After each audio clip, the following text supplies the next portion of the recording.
নমস্কার বন্ধুরা, কেমন আছো তোমরা সবাই? আশা করছি তোমরা সবাই ভীষণ ভালো আছো, আর আমিও ভালো আছি। তো আজ রবিবার, আর রবিবার সকালবেলা উঠে পড়েছি আমি। কারণ অন্যদিন তো ভোরবেলা দেখেছো আমি রান্না করে ডিউটিতে যাই, কিন্তু রবিবার দিনটা যেহেতু ছুটি পাই, তাই একটা দিন বাড়ির সমস্ত কাজগুলো করে নিই। কারণ সারা সপ্তাহ সেভাবে আর করে ওঠা সম্ভব হয়ে ওঠে না।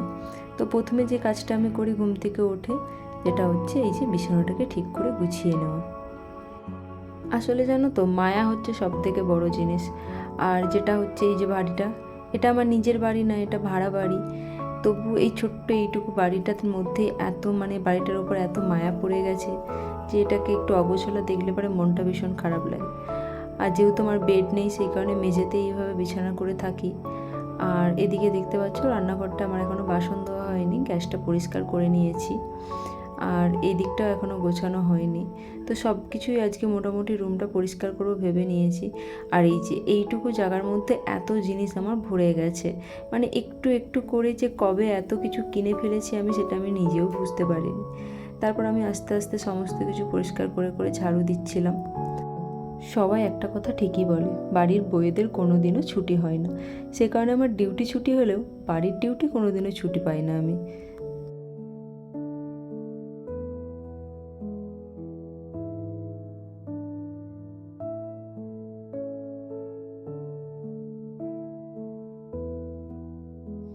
তো এরপর আমার বরমশাই বলছে যে না, এই দিকে সমস্ত কিছু জিনিস রাখা হোক, এই দিকটা ফাঁকা করে দেব, তাহলে ঘরটা দেখতে আরও ভালো লাগবে।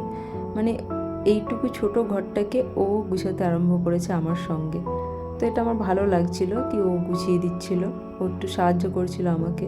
তো ব্যাগটা নিয়ে গিয়ে ওই জন্য ও একই সাইডে রাখলো সব কিছু, যাতে ঘরটা একটু বড় লাগে। তো এরপর আমি বাসনগুলো ধুয়ে নিচ্ছিলাম। তো অন্যদিন আমার ভোরে ডিউটি থাকে, তো সকালবেলা উঠতে হয়, রান্না করতে হয়, সেই কারণে আমি রাত্রিবেলা বাসনগুলো ধুয়ে রেখে দিই। তবে শনিবার দিন রাতটা আমার ভীষণ আরামের কাটে, কারণ রবিবার দিন যেহেতু আমি ছুটি পাই, তাই সকালবেলা উঠেই আমি সমস্ত কাজগুলো করি। আর রবিবার দিনকে তো ছুটি থাকে, সেই কারণে শনিবার দিনকে অত আমার তাড়া থাকে না। সেই কারণে আমি আর শনিবার দিন রাত্রিতে বাসনগুলো ধুই না।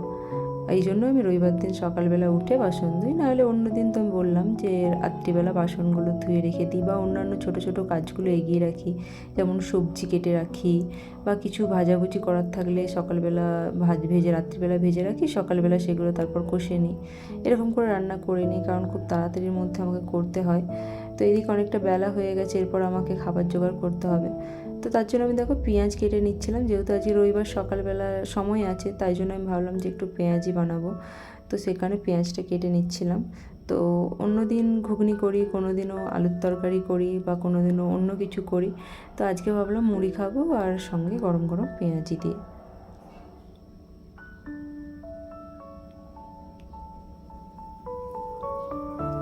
তো তেল গরম হয়ে গেছে, এবার আস্তে আস্তে পেঁয়াজিগুলো আমি ছেড়ে দেবো।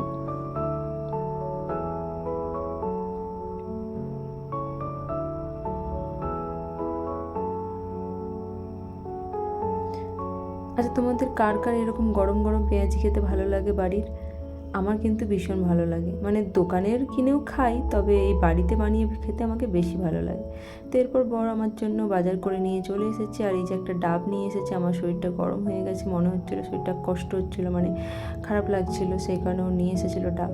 তো দেখো এখানে আমি আলু পেঁয়াজগুলোকে এইভাবে ঢেলে রাখি। আর এই সপ্তাহে একটু বেশি করে পেঁয়াজ নিয়ে চলে এসেছে। আর তারপর রবিবার মানে তো মাছ না হলে মাংস, তো আজকে মাংসই নিয়ে এসেছে।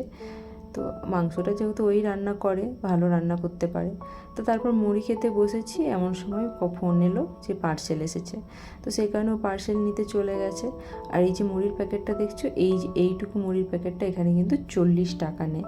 তো তারপর আমি ডাবের জলটা খেয়ে নিলাম। আর এই যে ফাইনালি পার্সেল এসে গেছে। তো ওর জন্য একটা এয়ারবাড অর্ডার করেছিল দেখো। তো আমি বলেছিলাম সাদা কালার নিতে, তো ও সাদা কালারই নিয়েছে। আর আমার এটা ভীষণ পছন্দ হয়েছে, সেই কারণে আমি একটু দেখছিলাম যে কীরকম লাগছে। তো তারপরে ও বললো যে সবগুলো সামনে রেখে দেখা, তো সেই কারণে দেখালাম। আর এটা হচ্ছে আমার পছন্দের একটা জিনিস, সেটা হচ্ছে প্রেশার কুকার। এই কুকারটা আমি অনেক দিন থেকে দেখে রেখেছিলাম, কিন্তু তখন দামটা অনেকটা বেশি দেখাচ্ছিল। তারপর যেহেতু এই কিছুদিন আগে তোমরা জানো বিগ বিলিয়ন সেল গেল, তো সেখানে অর্ডার করেছিলাম আর অনেকটা কমে পেয়েছি। আর কুকারটা আমার ভীষণ পছন্দ হয়েছে। তো তারপরে এইখানটা ভাবলাম যে না, এখানটাও একটু গুছিয়ে নিতে হবে, ভীষণ অগোছানো লাগছিল। মানে কয়েকদিন ধরে শরীরটা ভালো ছিল না বলে কোনো কিছু করতে ভালো লাগছিল না। আর এই স্ট্যান্ডটা এখানে এসে আমি কিনেছিলাম জিনিসপত্র গুছিয়ে রাখার জন্য। তো সেই কারণে এটা খুব সুবিধে হয়েছে, এটার মধ্যে অনেক কিছু জিনিস আমি রাখতে পারি। না হলে তো সব কিছু জিনিস এই রুমের মধ্যে এক সাইডে যেমন কেমন ছড়ানো ছিটানো হয়ে পড়ে থাকে, দেখতে ভালো লাগে না। তো সেই কারণে এই স্ট্যান্ডটা আমি নিয়েছিলাম। তো সেগুলোকে আমি এই জন্য খুব সুন্দর করে গুছিয়ে গুছিয়ে রাখছিলাম। তো দেখো, ছোট জায়গার মধ্যেও যদি গুছিয়ে গুছিয়ে রাখা যায় জিনিসপত্র, কিন্তু খুব সুন্দর করে রাখা যায়। ঠিক আছে, তো দেখো আমি সুন্দর করে এখানে গুছিয়ে রাখছিলাম জিনিসগুলো। আর জিনিসগুলো গুছিয়ে রাখার ফলে জিনিসগুলো পেতেও সুবিধে হয়, আর দেখতেও বেশ ভালো লাগে, তাই না? তো তারপর জামা কাপড় এইখানেও যে ঘর দেখো আমার পুরো অগোছালো হয়েছিল। তো ভাবলাম যে এই দিকটা গোছানো হয়ে গেছে মোটামুটি, এবার ওই দিকটা গোছানোর পালা। আর এইখানে যে ব্যাগগুলো ওই সাইডে করে দিয়েছিল আমার বর, তো অনেকটা ঘরটা বেশ এখন পরিষ্কার ফাঁকা বড় লাগছে। আর এই হচ্ছে আমার ছোট্ট এক কামরা রুম, ভাড়া বাড়ি, কিন্তু আমার কাছে এটা অনেক বড়, মানে একটা মায়া পড়ে গেছে, 1 বছর ধরে এই রুমেতে আছি। তো এইদিকে দেখো আমার কর্তামশাই রান্না করে ফেলেছে, আর আমি আমার বাড়ি পরিষ্কার করে ফেলেছি।